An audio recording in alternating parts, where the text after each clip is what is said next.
और आज हम सब भाभी और मम्मी हम तीनों जन मिलकर बहुत सुंदर सा एक ललही छठ का सोहर गीत लेके आए हैं। आप लोग पूरा सुनिएगा और कमेंट में बताइएगा कि आप सबको यह ललही छठ का सोहर गीत कैसा लगा।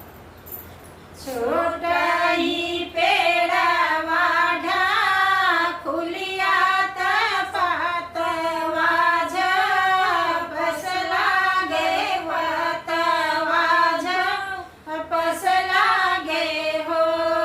छोटा ही पेड़वा खुलिया पतवा झपस लागे पतवा झपस लागे हो।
ठीक